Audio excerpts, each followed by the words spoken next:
야, 김민수, 넌 옷이 그거밖에 없냐? 민수와 같은 반인 태훈이 무시하듯 말을 걸었다. 민수는 걸음을 멈출까 고민했지만 어느새 태훈과 그의 무리가 민수를 둘러싸고 있었다. 진짜네. 어제도 이거 입고 있지 않았어? 어제뿐이야? 지난주에도 똑같은 거 계속 입고 있었어. 냄새 나는 거 아니야? 빨래는 하고 다니냐? 아이들은 폭소를 터뜨렸다. 민수는 아무 말 없이 셔츠를 내려다봤다. 깨끗하게 세탁한 옷이었지만 몇 년째 입어 낡아 있었다. 설마 돈 없어서 옷을 못 사는 거야? 야, 그럼 너 겨울에도 이거 입고 다닐 거야? 불쌍하다. 우리 엄마가 맨날 옷 버린다고 난린데 그럴 거면 나한테 말하지 그랬어? 입던 거 하나 줄게. 태훈이 일부러 비아냥거리며 말했다. 민수는 더 이상 아무 말도 하지 않았다. 그저 조용히 지나가려고 했다. 하지만 태훈이 어깨를 세게 밀쳤다. 야, 어디가? 새 옷 사러 가냐? 아, 맞다. 너 급식도 무료급식 먹지? 옷도 의류함에서 꺼내서 입으면 되겠네. 아이들은 또다시 폭소를 터뜨렸다. 민수는 입술을 꽉 깨물었다. 마음속에서 울컥 차오르는 기분이 들었지만 그저 고개를 숙이고 걸어갔다. 하지만 그 뒤에서 여전히 비웃음이 들려왔다. 가난한 집에서 태어난 것도 죄다, 그치? 맞아. 우리랑 같은 교실에서 공부하는 것도 싫어. 가난한 애들이랑 같이 있으면 우리까지 가난해지는 기분이야. 민수는 가슴이 쿵 내려앉는 기분이 들었다. 그는 더 이상 견디지 못하고 발걸음을 재촉했다. 민수는 학비가 비싸기로 유명한 서울의 한 명문 사립학교에 다니고 있었다. 부유한 집안의 자녀들이 다니는 곳이었지만 민수는 예외였다. 뛰어난 성적 덕분에 장학금을 받고 입학할 수 있었기 때문이다. 하지만 그 대가로 매일 가난을 이유로 차별받고 있다. 민수의 부모님은 일찍 돌아가셨고 할머니와 단둘이 살고 있다. 시장에서 작은 반찬 가게를 운영하는 정금옥 할머니는 민수를 애지중지 키워주셨다. 날마다 새벽같이 시장으로 나가 반찬을 만들고 팔면서 아무리 힘들어도 민수의 학업만큼은 포기하지 않았다. 덕분에 민수는 좋은 학교에 다닐 수 있었지만 그럼에도 그 안에서 가난한 학생에 대한 차별과 멸시는 심각했다. 그러던 중 학교에서 큰 사건이 발생했다. 점심시간이 되자 학생들이 우르르 급식실로 몰려들었다. 식판을 들고 줄을 선 학생들은 335 친구들과 떠들며 웃고 있었다. 하지만 그 속에서 민수는 언제나처럼 조용히 혼자 서 있었다. 태우는 주변 친구들과 떠들다가 문득 민수를 힐끔 돌아보더니 코웃음을 치며 말을 걸었다. 야, 너는 학교에 공짜 밥 먹으려고 오는 거지? 그 말에 옆에 있던 친구들이 일제히 민수를 바라보며 피식 웃었다. 아, 그러네. 우리 부모님이 낸 세금으로 네가 밥 먹는 거네? 야, 차라리 집에서 도시락 싸와. 공짜로 받아 먹으려면 쪽팔리지도 않냐? 조롱과 비아냥이 섞인 웃음소리가 들려왔다. 민수는 아무 말도 하지 않았다. 이런 일이 하루 이틀이 아니었기 때문이다. 그냥 조용히 넘기는 게 제일 좋은 방법이었다. 조롱이 이어졌지만 민수는 묵묵히 식판을 받아들었다. 그는 급식 아주머니께 인사를 한 후 가장 구석진 자리로 걸어갔다. 친구들 사이에서 밥을 먹는 것은 이미 오래전부터 불가능한 일이었다. 민수는 혼자 식판을 내려놓고 조용히 수저를 들었다. 하지만 아직 한 입도 먹지 못한 상태에서 누군가 옆을 지나가며 힐끗 그를 내려다보았다. 태훈이었다. 그는 일부러 팔을 크게 휘저으며 걷다가 민수의 식판을 툭 쳤다. 쨍그랑. 순식간에 식판이 바닥에 떨어지며 밥과 국이 엎어졌다. 반찬들도 땅에 흩어졌다. 국물이 사방으로 튀었고 바닥에 번졌다. 급식실 안은 순간 정적이 흘렀다. 야! 태훈이 일부러 신경질적인 목소리로 소리쳤다. 뭐 하는 거야? 내 옷에 국물 튀었잖아! 민수는 얼이 빠진 듯 멍하니 바닥을 바라봤다. 태우는 짜증이 난 듯 옷을 살피더니 다시 한번 민수를 쏘아보았다. 이 옷 얼마짜린지 알아? 너희 할머니가 한 달 동안 일해도 못 사는 옷이야. 그 말에 주변 학생들이 폭소를 터뜨렸다. 그러니까 조심 좀 하지? 태우는 일부러 책상을 세게 치며 소리쳤다. 민수는 아무 말도 하지 않았다. 주먹을 꽉 쥐었지만 대꾸하지 않았다. 그 순간 담임 선생님이 급식실을 지나갔다. 민수는 간절한 눈빛으로 선생님을 바라보았다. 하지만 선생님은 그저 힐끔 한번 쳐다보더니 아무렇지 않다는 듯이 그냥 지나가 버렸다. 마치 아무 일도 없었던 것처럼. 민수는 천천히 무릎을 꿇고 바닥에 떨어진 식판을 주웠다. 손에 국물이 묻었지만 닦을 생각도 하지 않았다. 그저 묵묵히 식판을 반납하고 빈손으로 조용히 자리로 돌아갔다. 그 순간 한 학생이 키득거리며 말했다. 공짜로 받은 밥을 그대로 버리네? 그 말에 주변 학생들이 또다시 웃음을 터뜨렸다. 민수는 아무 말도 하지 않은 채 깊은 한숨을 쉬었다. 그리고 천천히 자리에서 일어나 식판 반납대를 향해 걸어갔다. 그의 뒷모습을 보며 학생들은 여전히 웃고 있었지만 그 웃음소리 속에서 민수는 조용히 이를 악물었다. 민수는 집에 도착하자마자 현관문을 열고 무거운 책가방을 바닥에 내려놓았다. 신발도 벗기 무섭게 곧장 방으로 향했다. 눈물이 차올랐지만 집에선 울지 않겠다고 다짐했던 터라 이를 악물었다. 방문을 조용히 닫고 등을 기대어 주저앉았다. 짧은 한숨이 터져 나왔다. 속이 답답하고 가슴이 조여오는 것 같았다. 차갑고 고요한 방 안, 더 이상 참고 있을 이유가 없었다. 눈물이 줄줄 흘러내렸다. 입술을 깨물고 목소리를 삼키려 했지만 어깨가 들썩이고 흐느낌이 새어나왔다. 급식실에서 쏟아진 밥, 아이들이 비웃던 장면, 선생님이 모른 척했던 순간 머릿속에서 계속 떠오르며 민수를 짓눌렀다. 나는 뭘 잘못한 걸까? 책가방을 꼭 끌어안으며 조용히 중얼거렸다. 그렇게 시간이 흘렀다. 밖에서 인기척이 들렸다. 현관문이 열리는 소리와 함께 익숙한 발소리가 들려왔다. 민수의 할머니가 장사를 마치고 돌아온 것이었다. 바쁜 하루를 마친 그녀는 손에 무거운 장바구니를 들고 있었다. 푹 꺼진 어깨로 신발을 벗고 부엌으로 가려다 문득 집안이 너무 조용하다는 걸 깨달았다. 민수야? 부드럽지만 선명한 목소리가 집안을 가득 채웠다. 아무런 대답이 없었다.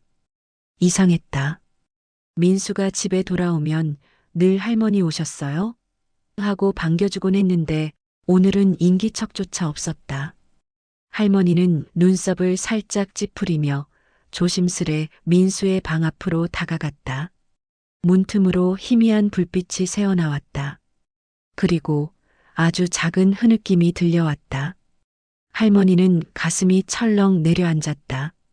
손을 내밀어 문을 살짝 열었다. 창가 옆 바닥에 웅크리고 앉아있는 민수가 보였다. 민수는 고개를 무릎 사이에 묻고 가만히 떨고 있었다. 어깨가 가늘게 들썩였고 간간히 조용한 흐느낌이 새어나왔다. 할머니는 조용히 다가가 무릎을 굽혔다. 우리 민수 무슨 일 있니? 부드러운 손길이 아이의 등을 천천히 쓸어내렸다.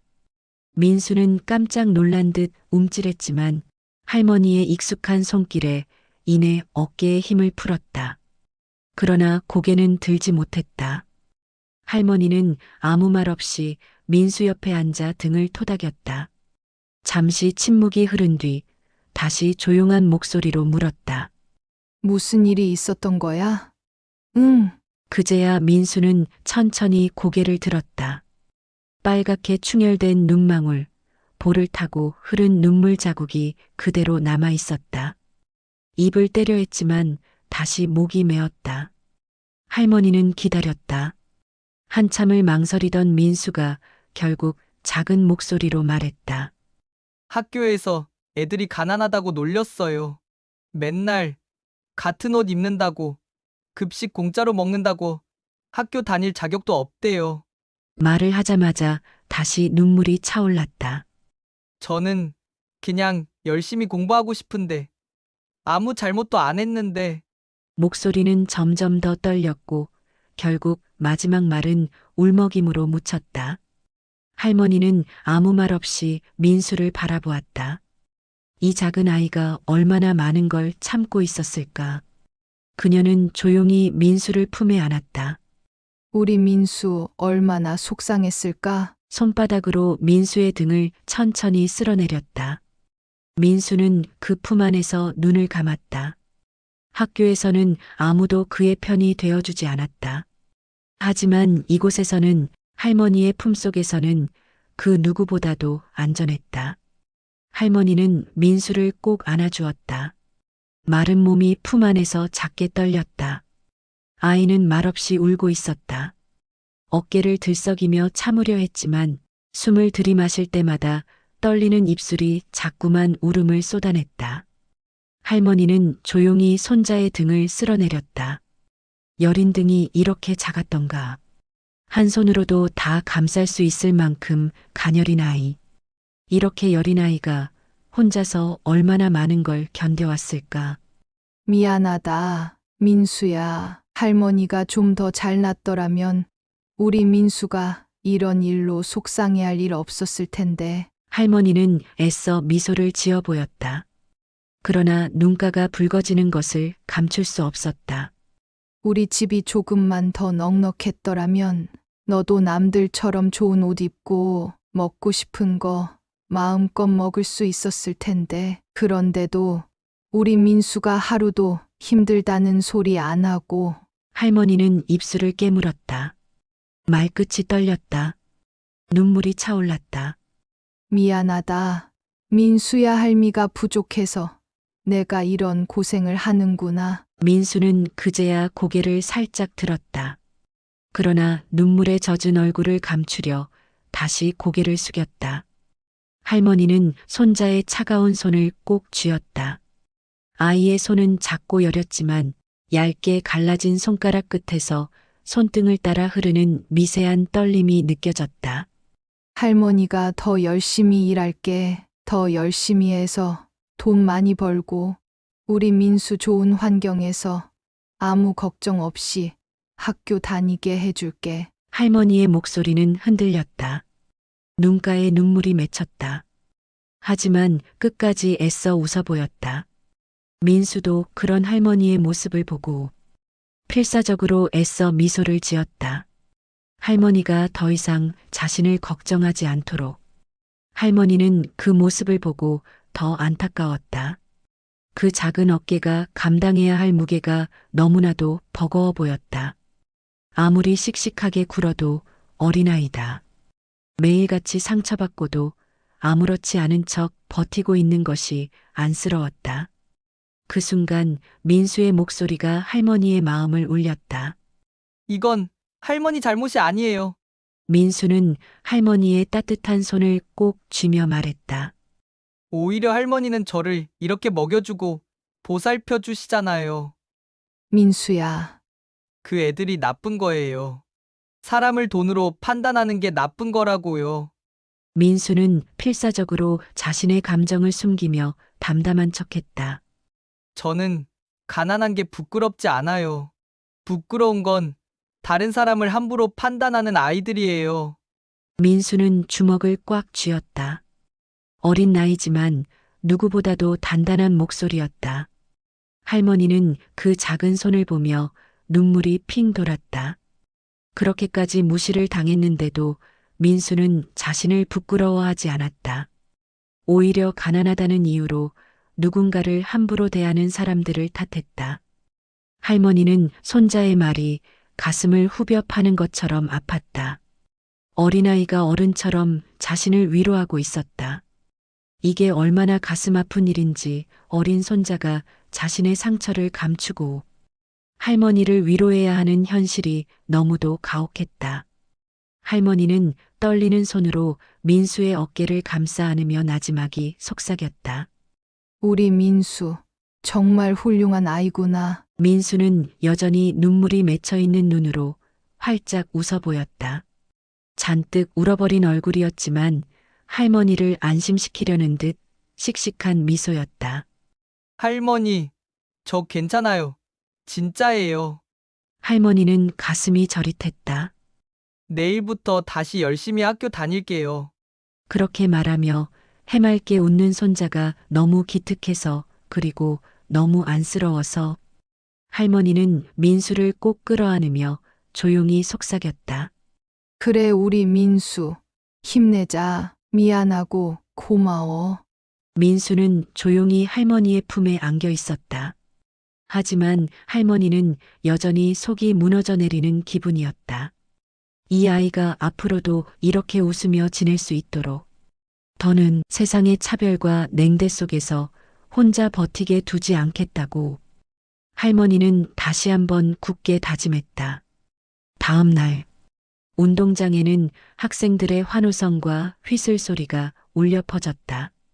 내일은 학교에서 가장 큰 행사 중 하나인 체육대회가 열리는 날. 오늘은 그 체육대회의 꽃, 계주 대표 선발전이 있는 날이다.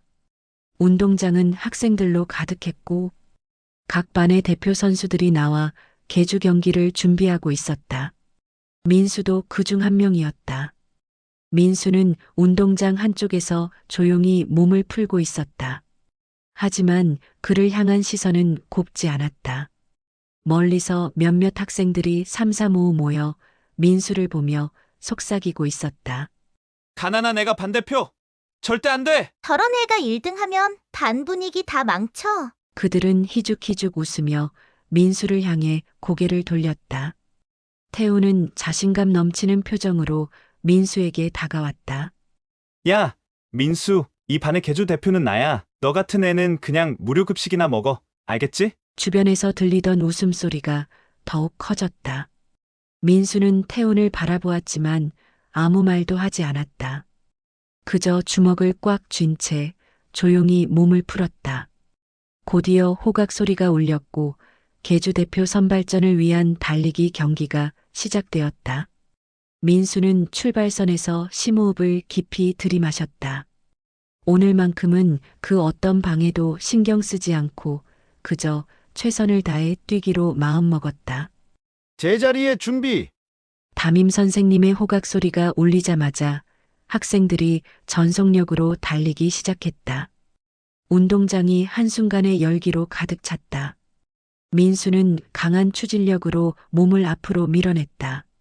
자신의 키보다 훨씬 큰 친구들을 따라잡기 위해 한 걸음 한 걸음 있는 힘껏 내딛었다.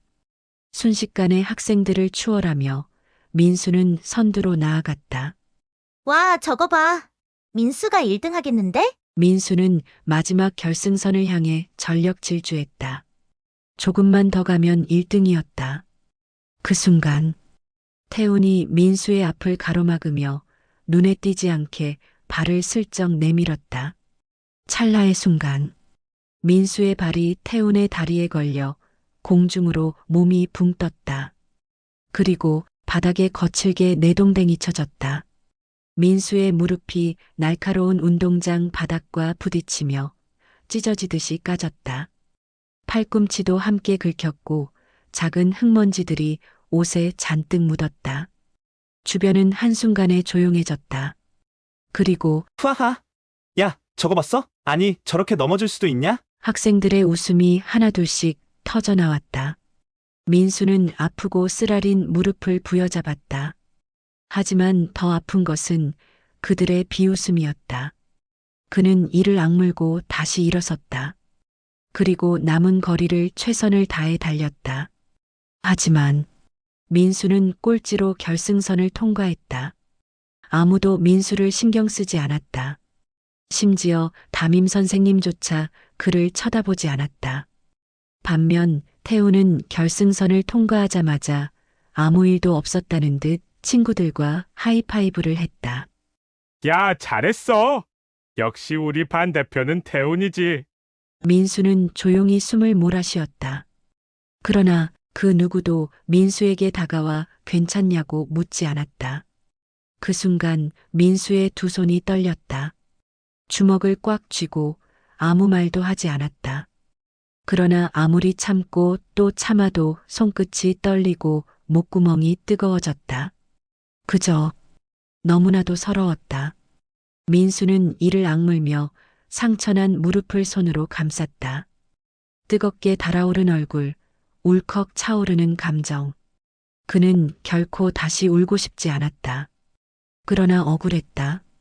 분명히 태훈이 일부러 다리를 걸어 넘어진 것이었는데 그 누구도 그 사실을 말해주지 않았다. 아니, 애초에 알면서도 모른 척하고 있었다. 그는 다친 무릎을 부여잡고 담임 선생님이 있는 곳으로 조심스럽게 걸어갔다. 선생님, 태훈이가 경기 중에 일부러 다리를 걸어서 넘어진 거예요. 그래서 제대로 뛸 수가 없었어요. 다시 한번 뛸 수 있을까요? 민수는 간절한 눈빛으로 선생님을 바라보았다. 그러나 담임 선생님은 시큰둥한 표정으로 그를 바라보더니 입꼬리를 살짝 올리며 한마디 던졌다. 그것도 네 실력이야. 민수의 눈이 순간 크게 흔들렸다. 운동장에서 벌어진 일은 경기의 일부야. 내가 넘어졌든 못 뛰었든 결국 내 실력이 부족한 거지. 선생님의 말투에는 어떠한 동정심도 없었다. 민수는 믿을 수 없다는 듯 입술을 떨었다. 하지만 선생님, 태훈이가 일부러 제 다리를 됐어, 태훈이가 그런 거면 다 이유가 있는 거겠지? 그 말은 가시처럼 민수의 가슴 깊숙이 박혔다. 무릎이 욱신거렸지만 지금은 그보다 더 아픈 것이 있었다. 담임 선생님의 싸늘한 눈빛 그 속에 담긴 무관심과 냉대. 사실 민수는 담임 선생님에게 큰 기대를 하지는 않았다. 그는 항상 부자 학생들의 학부모에게 고개를 숙이고 돈 많은 집 아이들에게는 웃으며 다가갔다. 그래서 민수가 도움을 요청하자 그저 민수가 문제라는 듯한 태도를 보인 것이었다. 그때 민수는 다시 한번 깨달았다. 자신이 아무리 노력해도 이 사람들은 자신을 이 학교의 학생으로 보지 않는다는 것을. 하지만 민수에게 진정한 고난은 지금부터였다. 체육대회가 끝난 후 교실에는 분주한 분위기가 감돌았다. 오늘은 학부모 초청 행사, 각 반대표 학생들이 준비한 발표를 진행하는 날이었다. 각 반의 선생님들과 교장 선생님도 모이는 중요한 날이다. 교실 뒤편에는 학부모들이 앉아 있었고 깔끔한 정장을 차려입은 부모들은 서로 담소를 나누고 있었다. 우리 애는 오늘 환경보호에 대한 발표를 해요. 아, 대단하네요. 우리 애는 경제 관련 주제를 준비했어요. 서로 자랑하듯 이야기를 나누는 부모들의 대화가 교실을 가득 메웠다. 그러나 그 분위기 속에서 민수는 교실 구석에서 조용히 앉아 발표를 준비하고 있었다. 손에는 발표 자료가 담긴 USB를 꼭 쥔 채. 사실 처음엔 믿기지 않았다. 담임 선생님이 반대표로 자신을 발표자로 지명했을 때 민수는 혹시 잘못 들은 게 아닌가 싶었다. 그때 김태훈이 피식 웃으며 그의 앞에 섰다. 야, 네가 발표한다고?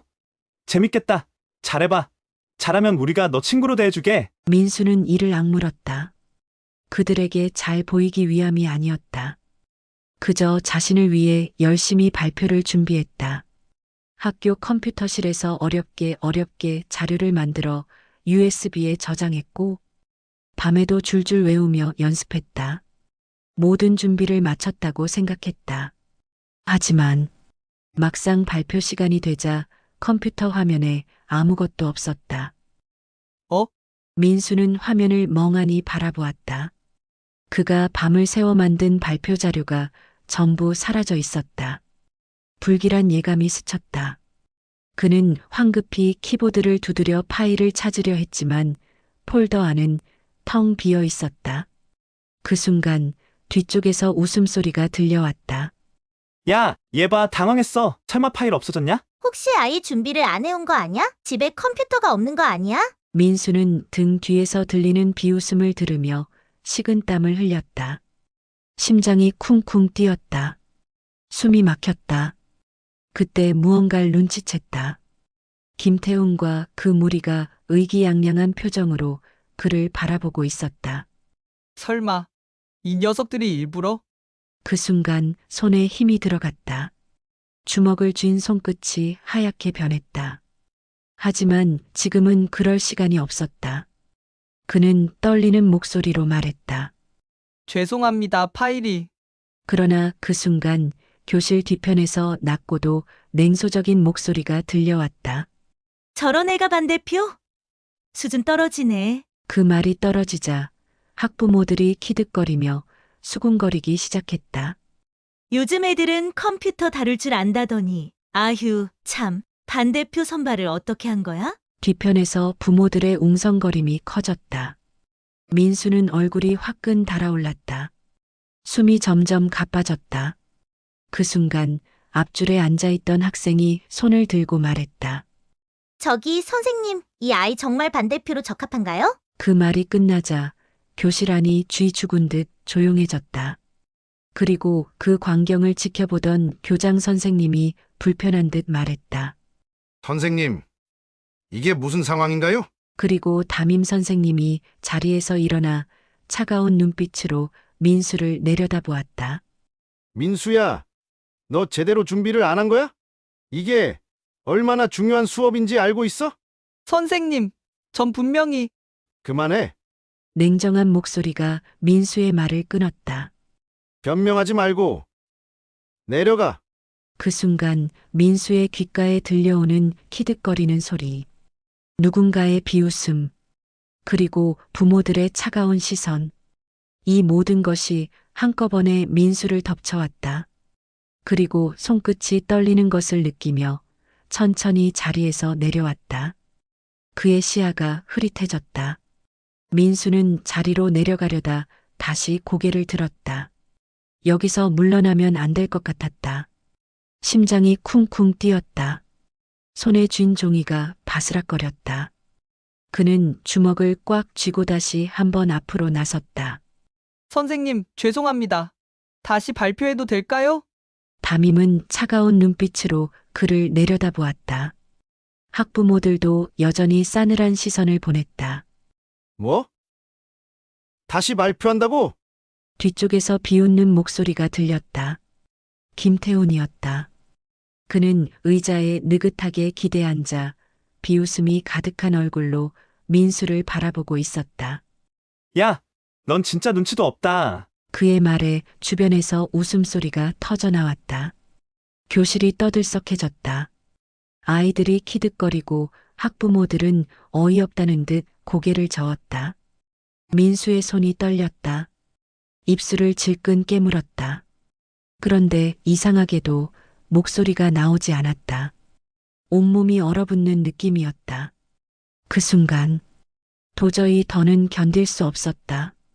그는 결국 몸을 돌려 발표장을 뛰쳐나갔다. 눈물이 뺨을 타고 뜨겁게 흘러내렸다. 할머니, 머릿속에는 오직 한 사람만 떠올랐다. 민수가 교실을 뛰쳐나간 순간 교실은 조용해졌다. 그러나 교장은 달랐다. 그는 피곤한 듯 깊은 한숨을 내쉬었다. 이게 뭐 하는 짓이야? 차가운 목소리가 교실을 가득 채웠다. 공식적인 발표 자리에서 그것도 학부모님들 앞에서 뛰쳐나가다니. 그는 이마를 짚으며 주변 학부모들의 눈치를 살폈다. 정말 한심하군. 속삭이듯 말했지만 그의 목소리는 분명하게 교실 전체에 퍼졌다. 이때 교장의 이야기를 듣던 담임이 말했다. 태훈아, 민수 교실로 돌아오면 부모님 모셔오라고 해. 아, 부모님 안 계시니까 할머니 오시라고 해. 태훈이 그 말을 듣고 웃으며 말했다. 네, 알겠습니다, 선생님. 하지만 그때였다. 급히 문을 열고 들어온 다른 반 선생님이 다급한 목소리로 말했다. 교장 선생님, 담임 선생님, 지금 당장 이사장실로 오셔야 합니다. 선생님의 말에 교장의 눈썹이 꿈틀거렸다. 이사장님께서 직접 호출하셨어요. 이사장님이? 담임도 당황한 듯 입술을 질끈 깨물었다. 지금 바로 가야 합니다. 이사장님께서 기다리고 계십니다. 교장은 마지못해 자리에서 일어나며 담임을 향해 조용히 중얼거렸다. 무슨 일인지 모르겠지만 별거 아닐 거야. 담임은 애써 태연한 척하며 고개를 끄덕였다. 그리고 두 사람은 곧장 이사장실로 향했다. 이사장실 문이 열리는 순간 교장과 담임은 놀라서 걸음을 멈췄다. 그곳에는 예상치 못한 인물이 앉아 있었다. 정금옥 할머니. 그녀는 손을 단정히 무릎 위에 올려두고 조용히 앉아 있었다. 그리고 맞은편에는 박재성 이사장이 앉아 있었다. 그는 고요하면서도 강렬한 눈빛으로도 사람을 응시하고 있었다. 이사장은 손가락을 깍지 끼고 천천히 입을 열었다. 앉으세요. 교장과 담임은 순간 당황했지만 조용히 자리에 앉았다. 이사장은 두 사람을 잠시 노려보더니 전곡을 찌르는 한마디를 던졌다. 이 할머니의 손자가 학교에서 많은 괴롭힘을 당하고 있다고 들었습니다. 차분하지만 강한 압박이 느껴지는 목소리였다. 이게 사실입니까? 교장은 움찔하며 괜히 목을 가다듬었다. 이사장님, 그게 옆에 앉아있던 담임이 황급히 말을 가로챘다. 그건 오해입니다. 이사장님, 오해? 이사장이 눈썹을 살짝 올렸다. 담임은 똑바로 이사장을 바라보며 태연하게 말했다. 문제는 민수에게 있습니다. 민수는 교육이 잘못된 것인지 다른 아이들에게 피해를 주고 있습니다. 아무리 불우한 환경에 처한 학생이라도 다른 아이들에게 해를 끼친다면 학교 차원에서 단호하게 조치해야 한다고 생각합니다. 그 순간 조용히 듣고 있던 정금옥 할머니가 고개를 들었다. 그녀는 천천히 입을 열었다. 아무리 돈이 없어도, 아무리 가진 게 없어도 내 손자는 남에게 피해 준 적 없습니다. 그런데 그녀는 눈을 내리깔고잡게 떨리는 목소리로 말했다. 돈이 없다는 이유로, 같은 옷을 자주 입고 다닌다는 이유로 다른 아이들이 손자를 조롱했습니다. 그게 맞는 일입니까? 이사장은 조용히 할머니를 바라보았다. 교장과 담임은 순간 아무 말도 하지 못했다. 정금옥 할머니는 눈을 감았다가 다시 떴다. 그녀의 손끝이 작게 떨리고 있었다. 이사장님, 그녀는 단호하면서도 담담한 목소리로 말했다. 전 제 손자가 부끄럽지 않습니다. 그런데 그녀는 힘겹게 말을 이었다. 이 학교는 제 손자를 부끄러워하는 것 같습니다. 그녀의 목소리는 조용했지만 단단했다. 박재성 이사장은 깊은 한숨을 내쉬며 할머니를 바라봤다. 할머니, 저희 학교는 민수를 부끄러워하지 않습니다. 만약 그랬다면 제가 사과하겠습니다. 죄송합니다. 그리고 박재성 이사장은 눈을 돌려 교장과 담임에게 말했다. 이게 사실입니까? 이사장님, 저희도 최대한 공정하게 학생들을 대하려고 합니다. 그런데 민수 같은 아이들이 자꾸 문제를 일으키면 학교 분위기가 흐트러지는 것도 사실입니다. 이 말을 듣자 할머니의 표정이 굳어졌다. 하지만 담임은 눈길 한 번 주지 않고 이사장을 향해 말을 이었다. 민수는 기본적인 태도가 부족한 아이입니다. 친구들과 잘 어울리지도 못하고 규칙을 지키는 태도도 보이지 않아요. 다른 학생들은 아무 문제 없이 생활하는데 유독 민수 혼자만 이런 일이 생기는 걸 보면 뭔가 문제가 있는 거 아닐까요? 할머니는 꾹 참던 입술을 깨물었다. 이번엔 교장이 직접 나섰다. 다른 부모들은 학교에 많은 기부도 하고 학생들이 올바른 교육을 받을 수 있도록 지원도 합니다. 그런데 할머니께서는 단 한 번이라도 우리 학교를 위해 뭘 해보신 적이 있습니까? 돈을 운운하는 교장의 태도에 할머니는 입을 때려 했지만 담임이 재빨리 말을 가로챘다. 이사장님, 저희는 학교의 명예를 지켜야 합니다.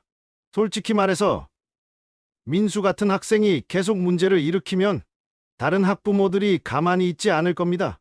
이런 학생을 감싸기 시작하면 나중에는 더 많은 문제가 생길 수도 있어요. 교장은 더 강하게 밀어붙였다.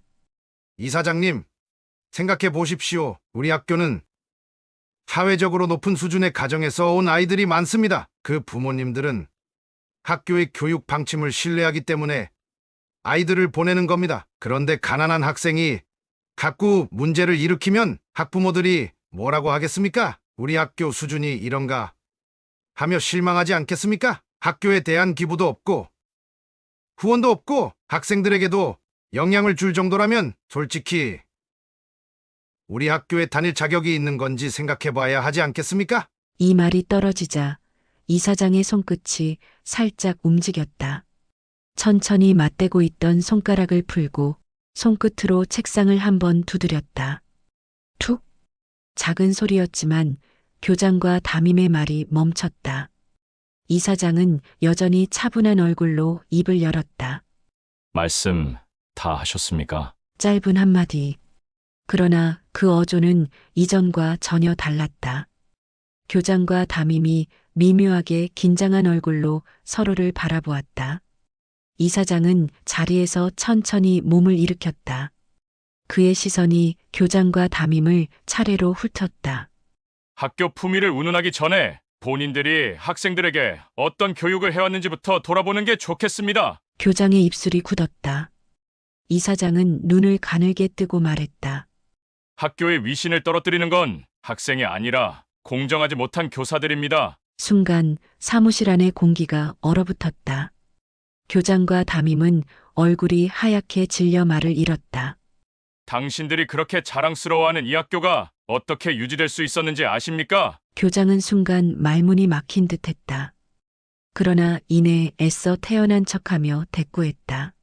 당연히 압니다. 우리 학교는 전통 있는 명문 사립학교고 학부모님들의 후원과 학교 운영진의 노력 덕분에 아니요. 이사장의 단호한 부정에 교장의 말이 뚝 끊겼다. 10년 전 이 학교가 심각한 재정난을 겪고 문을 닫을 뻔했다는 사실을 기억하십니까? 순간 교장의 표정이 굳었다. 담임도 눈치를 보며 침을 삼켰다. 당시 학교 운영이 어려워 교사 급여조차 지급할 수 없는 상황이었고 학생들의 학습 환경은 최악이었지요. 체육관 천장은 무너져가고 운동장은 물바다가 되었으며 급식 운영도 중단될 위기에 놓여 있었습니다. 이사장은 자리에서 천천히 일어나 정금옥 할머니를 바라보았다. 그때 우리 학교를 살린 사람이 바로 이분입니다. 교장과 담임의 얼굴이 경악으로 물들었다. 정금옥 할머니께서 시장 상인들과 함께 모은 돈을 학교에 기부하셨습니다. 방안이 정적에 휩싸였다. 그 돈으로 운동장 바닥을 새로 깔았고 체육관을 보수했습니다. 그 기부 덕분에 학교가 문을 닫지 않고 버틸 수 있었고 지금의 명성을 유지할 수 있었습니다. 이사장의 목소리는 더욱 단호해졌다. 그리고 지금도 할머니는 매년 꾸준히 학교 급식 재료 일부를 후원하고 계십니다. 당신들은 그동안 학생들에게 인성과 도덕을 가르친다고 했지요. 그리고 교장 선생님은 할머니에게 기부라도 하셨냐고 무례하게 물었습니다. 이사장은 교장을 똑바로 바라보았다. 그런데 정작 이 학교를 살린 분에게 어떻게 대했습니까? 담임은 손을 덜덜 떨었다. 가난하다고 무시한 학생과 그의 가족이야말로 이 학교의 은인입니다. 순간 교장의 얼굴이 창백해졌다. 방 안의 분위기가 무겁게 가라앉았다. 정금옥 할머니는 눈물을 삼키며 조용히 앉아 있었다. 교장과 담임은 더 이상 아무 말도 하지 못했다. 박재성 이사장은 한동안 아무 말 없이 교장과 담임을 바라보았다. 깊이 가라앉은 눈빛은 마치 그들의 속을 꿰뚫어 보는 듯했다. 교장과 담임은 어색하게 시선을 피하며 식은땀을 흘렸다. 그러나 이사장은 더 이상 침묵하지 않았다. 그는 낮고 단호한 목소리로 입을 열었다. 당신들은 학생들에게 무엇을 가르쳐야 한다고 생각합니까? 교장과 담임은 아무 말도 하지 못했다. 이사장은 한 걸음 앞으로 다가서며 다시 말했다. 겉모습이 곧 그 사람의 가치라고 가르칩니까? 교장의 입술이 파르르 떨렸다. 담임은 손을 꽉 쥐며 어색한 미소를 지으려 했지만 이사장의 차가운 눈빛에 금세 굳어버렸다. 이사장은 잠시 한숨을 쉬더니 손을 책상에 짚고 천천히 말했다. 당신들은 지금까지 이 아이가 입은 옷과 먹는 급식, 가정환경만 보고 그 아이의 인격과 가능성을 판단했습니다. 그리고 그것을 학생들에게 당연한 것처럼 보이게 만들었어요. 그의 목소리는 점점 더 무겁고 단단해졌다. 담임이 입을 뗐다. 그게 저희가 그러나 이사장은 가차없이 말을 끊었다. 당신들은 이 학생에게 가혹한 환경을 조성하고 그것을 묵인하고 방조했습니다. 이제 와서 변명할 수 있다고 생각합니까? 교장은 얼굴이 하얗게 질렸다. 그의 손끝이 부들부들 떨렸다. 당신들이 만든 환경 속에서 아이들은 가난하면 무시해도 된다는 잘못된 가치관을 배우고 있습니다. 그리고 그런 아이들은 나중에 또 다른 약자를 차별하게 될 겁니다. 이사장은 말을 멈추고 교장과 담임을 똑바로 쳐다보았다. 교육자로서 그런 사회를 만드는데 일조한 것이 부끄럽지 않습니까? 이사장은 마지막으로 단호하게 말했다. 이제 선택하십시오. 이 학교에서 나갈지 아니면 할머니와 학생에게 죄송하다고 무릎 꿇고 사과할지. 그의 목소리는 흔들림 없이 강렬했고 그 말이 끝나는 순간 방 안의 공기는 얼어붙은 듯 정적이 감돌았다. 교장과 담임은 이미 입술이 바짝 말라 있었다. 이사장은 손을 천천히 들어 시계를 바라보았다. 그리고 다시 눈을 들며 낮고 단호한 목소리로 말했다. 일단 지금 당장 모든 학생들을 강당으로 모이게 하십시오. 교장과 담임은 순간 당황한 표정을 지었다. 이사장님, 갑자기 학생들을 불러 모으는 건 지금 학부모님들도 와 있는 상황이라. 담임이 조심스럽게 말을 꺼냈지만 이사장은 단칼에 말을 끊었다. 지금 당장. 그 단 두 마디에 방 안의 공기가 무겁게 가라앉았다. 이사장은 한 발 앞으로 다가서며 단호하게 선언했다. 이 학교에서 벌어진 일을 직접 밝히고 바로 잡겠습니다. 교장은 눈을 크게 떴다. 이사장님, 학부모님들도 계신데 이런 민감한 문제를 공개적으로 다룬다면. 그러나 이사장은 단호하게 말을 잘랐다. 그래서 더더욱 이 자리에서 바로 잡아야 합니다. 교장은 아무 말도 하지 못했다. 그렇게 학교 전체에 비상방송이 울려 퍼졌다. 전교생은 즉시 강당으로 모일 것. 반복합니다. 전교생은 즉시 강당으로 모일 것. 학생들은 웅성거리며 강당으로 이동하기 시작했다. 긴장된 분위기 속에서 학교의 운명을 바꿀 중요한 순간이 다가오고 있었다. 박재성 이사장은 단상 위에서 천천히 눈을 감았다. 강당을 가득 메운 학생들과 학부모들은 여전히 술렁이고 있었지만 그는 그 소란스러운 분위기를 아랑곳하지 않았다. 마치 오래전 기억 속으로 돌아간 듯 그의 얼굴에는 깊은 회상의 빛이 스쳤다. 그리고 이내 눈을 뜨며 천천히 입을 열었다. 여러분은 이 학교의 이사장이 누구인지 잘 알고 계실 겁니다. 그의 목소리는 낮고 차분했지만 강당 안을 가득 메울 만큼 단단한 힘이 실려 있었다. 학생들과 학부모들은 자연스럽게 그를 주목했다. 박재성 이사장은 강당을 둘러보며 한 명 한 명 눈을 마주쳤다. 그의 얼굴에는 결연함이 서려 있었다. 겉으로 보기에는 저는 멀끔한 정장을 입고 좋은 차를 타고 다니며 성공한 사람처럼 보일 겁니다. 많은 분들이 저를 부러워할 수도 있겠죠. 이 학교의 운영을 책임지고 있는 이사장이라는 이유만으로도 그렇게 보일 겁니다. 그는 잠시 말을 멈추고 강당 뒤편의 창문을 바라보았다. 마치 그 너머에 과거가 존재하는 것처럼. 그리고 다시 사람들을 향해 시선을 돌렸다. 하지만 저는 여러분이 상상도 못할 만큼 가난한 어린 시절을 보냈습니다. 순간 강당이 조용해졌다.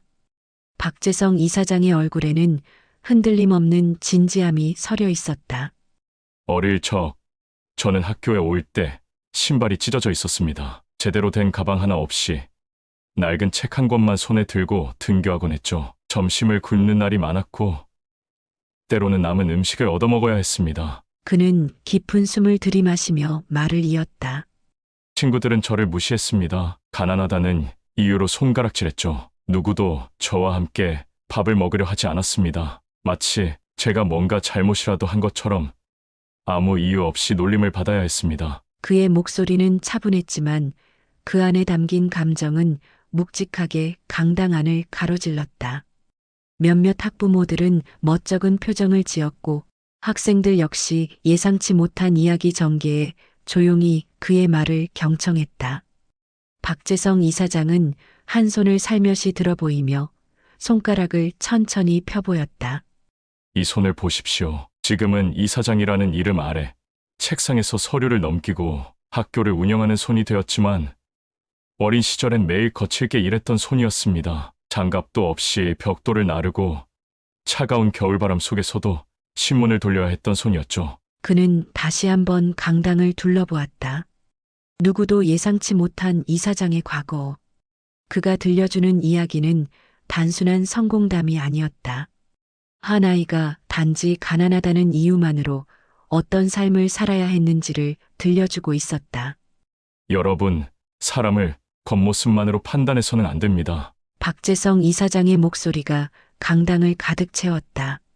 그 사람이 어떤 옷을 입었는지, 돈이 얼마나 있는지, 어디서 왔는지는 중요하지 않습니다. 중요한 건 그 사람의 마음과 행동입니다. 저는 가난했다고 해서 무능한 사람이 아니었습니다. 저는 그 누구보다 열심히 노력했고 결국 이 자리까지 올 수 있었습니다. 그의 말이 끝나자 강당 안은 다시 침묵에 휩싸였다.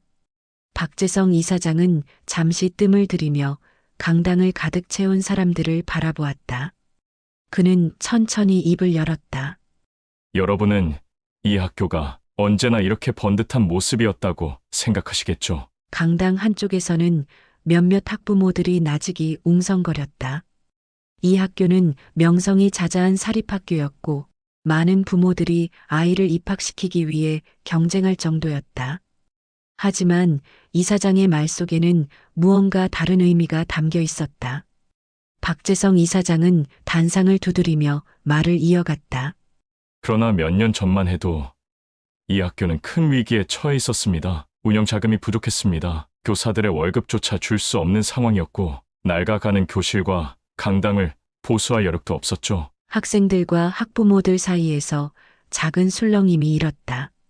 몇몇은 믿기지 않는다는 듯 속삭였고 몇몇은 묵묵히 이야기를 듣고 있었다. 그때 저는 이 학교를 살리기 위해 온갖 방법을 다 찾아봤습니다. 그래서 저는 여러 곳을 찾아다녔습니다. 유력한 기업의 회장님들을 만나고 지역에 영향력 있는 인사들에게 직접 편지를 보냈습니다. 그의 목소리가 점점 낮아졌다. 하지만 돌아온 건 차가운 반응뿐이었습니다. 물론 제가 그때 무능해 보여서 그랬을 수도 있었지만 많은 분들은 다른 아이들 교육에 큰 관심이 없었습니다. 다들 본인 자식 교육에만 신경 썼죠. 이사장은 잠시 말을 멈추었다. 그리고 강당을 가득 채운 학생들과 학부모들의 반응을 살폈다. 그때 저는 깨달았습니다. 사람들은 자신의 이익이 없는 일에는 쉽게 나서지 않는다는 거요. 그때 저는 절망했습니다. 이 학교를 살릴 방법이 없다고 생각했죠. 하지만 그의 목소리는 다시 한번 묘한 떨림을 머금었다. 그때 예상치 못한 곳에서 손길이 내밀어졌습니다. 바로 시장 상인들이었습니다. 박재성 이사장은 깊은 숨을 내쉬며 강당을 둘러보았다. 그리고 천천히 오래전 기억을 떠올리듯 말을 이었다.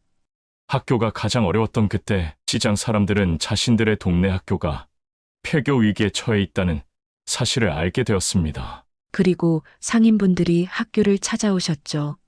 가게를 운영하시는 분들, 새벽부터 일어나 장을 보러 다니시던 분들, 작은 포장마차를 끌고 생계를 이어가시는 분들, 그분들은 하나같이 저를 찾아와 이렇게 말씀하셨습니다. 학교는 아이들이 꿈을 키우는 곳입니다. 아이들이 좋은 교육을 받아야 우리 동네가 변하고 나라가 변합니다. 돈이 많지는 않지만 우리가 조금씩이라도 힘을 보태겠습니다. 강당 안의 분위기가 묘하게 무거워졌다.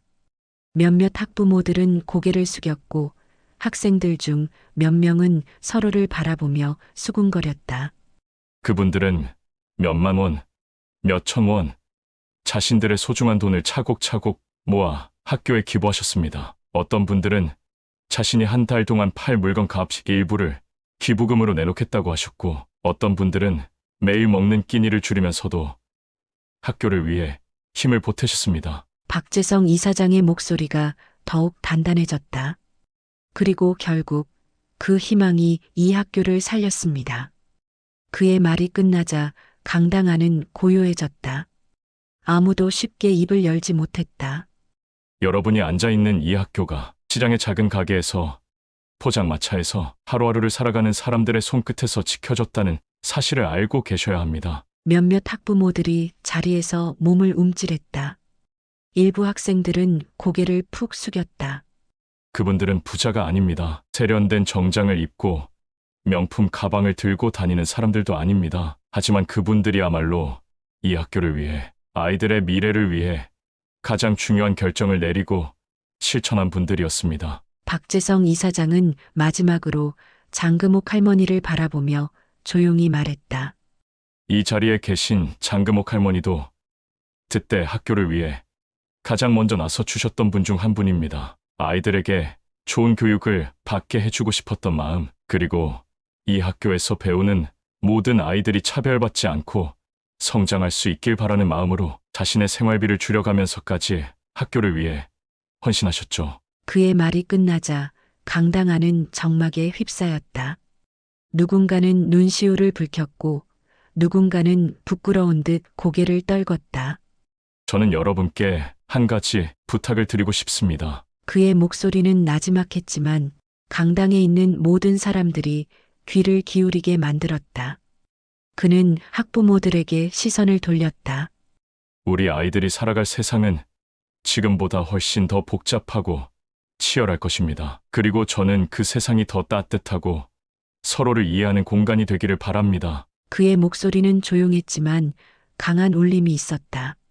겉모습만으로 사람을 판단하지 않는 아이들, 가진 것만으로 타인을 평가하지 않는 아이들로 성장할 수 있도록 부모님들께서도 도와주시길 부탁드립니다. 학생들과 학부모들은 조용히 그의 말을 들으며 생각에 잠겼다. 제가 이 학교를 운영하는 이유는 단순히 교육을 위해서가 아닙니다. 저는 여러분이 더 현명한 사람이 될 수 있도록 돕고 싶습니다. 다음 날 아침 학교는 여느 때와 다를 바 없이 분주했다. 교실에 들어선 민수는 자리로 조용히 걸어갔다. 여전히 어제의 일이 머릿속을 맴돌고 있었지만 그는 크게 개의치 않으려 애썼다. 그때였다. 민수가 자리에 앉으려는 순간 누군가 그의 앞을 막아섰다. 민수야, 낯익은 목소리였다. 어제까지만 해도 민수를 조롱하며 앞장서서 괴롭히던 태훈이었다. 그런데 오늘의 태훈은 어딘가 달라 보였다. 그의 얼굴에는 장난기 어린 표정 대신 어색함과 머뭇거림이 서려 있었다. 주변 학생들도 조용해졌다. 아이들은 웅성거리며 태훈의 행동을 지켜보고 있었다. 태훈은 한동안 망설이더니 깊은 한숨을 내쉬고는 조심스럽게 입을 열었다. 미안해. 순간 교실은 조용해졌다. 민수는 놀란 듯 태훈을 바라보았다. 태훈의 입에서 미안해라는 말이 나올 거라고는 상상도 하지 못했다. 태훈은 민수의 반응을 살피며 더듬거리듯 말을 이었다. 그동안 많이 힘들었지. 그는 고개를 숙였다. 어제 이사장님 이야기를 듣고 반성 많이 했어. 부모님한테도 많이 꾸중 들었고. 그리고는 손에 쥐고 있던 작은 봉투를 내밀었다. 이거 너 어제 넘어졌을 때 무릎 다쳤잖아. 집에 있는 연고인데 혹시 필요할까 해서 가져왔어. 민수는 아무 말 없이 태훈을 바라보았다. 그동안 겪은 일들이 머릿속을 스쳐 지나갔다. 매일같이 당했던 모욕, 급식실에서 쏟아진 밥, 체육대회에서 넘어졌던 순간, 그리고 발표 수업에서의 수치심. 하지만 지금 태훈은 다르다. 그는 머뭇거리며 연고를 내밀었고 민수는 천천히 손을 뻗어 그것을 받았다. 고마워. 짧은 한마디였다. 하지만 그 한마디에 담긴 감정은 컸다. 태호는 안도한 듯 웃으며 말했다. 앞으로는 진짜 친구처럼 지내자. 민수는 잠시 망설이다가 고개를 끄덕였다. 그 순간 교실 안의 공기가 조금씩 달라졌다. 그동안 민수를 외면하거나 따라 웃던 학생들이 하나둘 다가오기 시작했다. 민수야, 나도 미안해. 같이 급식 먹으러 가자. 어느새 민수의 곁에는 친구들이 하나둘 모였다. 민수는 문득 창밖을 바라보았다. 따뜻한 햇살이 학교 운동장을 비추고 있었다. 이제 모든 것이 달라지고 있었다. 그는 가만히 입꼬리를 올렸다. 응, 같이 가자. 그렇게 민수는 태훈과 함께 교실을 나섰다. 그날 이후 학교는 민수에게 더 이상 차가운 곳이 아니었다.